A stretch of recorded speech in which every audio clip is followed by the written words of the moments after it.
জিলাত পথ নিৰ্মাণত কেলেংকাৰী চাকলা ককিলা ৰাজ্যিক চিকিৎসালয়লৈ যোৱা পথত দুৰ্নীতি চিকিৎসালয়ৰ পৰা ককিলা দ্বিতীয় খণ্ডলৈ যোৱা পথত অনিয়ম সংঘটিত হোৱাৰ গুৰুতৰ অভিযোগ কেলেংকাৰীৰ অভিযোগত ৰাইজে বন্ধ কৰি পেলাইছে মেৰামতিৰ কাম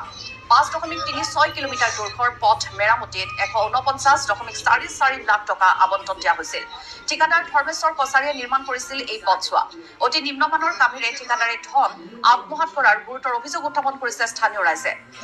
2024 চনত নিৰ্মাণ কৰা পথ সম্প্ৰতি জৰাজীৰ্ণ নামমাত্ৰ পিছ পেলাই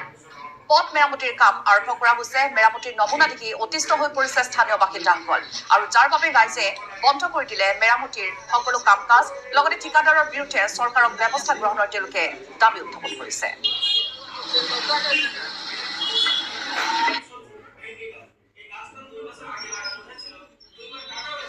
ৰাস্তা নতুন কৰে ৰিপেয়াৰিং কৰে আছে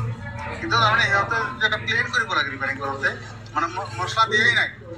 এনে কোনো ৰকম কৰে থৈ গৈ আছে নিম্নমানৰ একদম নিম্নমানৰ তাৰ পাছত আপোনালোকে এইটো উঠি গৈ আছে এতিয়া ৰাস্তাৰ কামটো মানে বন্ধ কৰি দিলোঁ ঠিকাদাৰ আহিব বুলি কৈছে ঠিকাদাৰ অহাৰ পিছত কি কৰে ঠিকাদাৰ এইটো পিছত য'ত ৰাস্তা ভাঙি গৈছে তাত খালি তেল পেলাই থৈ গৈছে কোনো ধৰণৰ ৰিপেয়াৰিং নামত মানে এনেই খালি কামবিলাক কৰি থৈ গৈছে কোনো ধৰণৰ মছলাবিলাক পেলোৱা নাই এনেই ঠিকাদাৰে কামবিলাক কৰি থৈ গৈছে এতিয়া ৰাস্তাৰ কাম বন্ধ কৰি দিছোঁ এনেকৈ ৰাস্তাৰ কাম কৰিলে আমাৰ ৰাস্তাৰ কাম কৰিব নালাগে আমি ভাঙা ৰাস্তাতেই আমি চলা ফেৰা কৰিম আমাৰ এনেকুৱা ৰিপেয়াৰিং আমাৰ নালাগে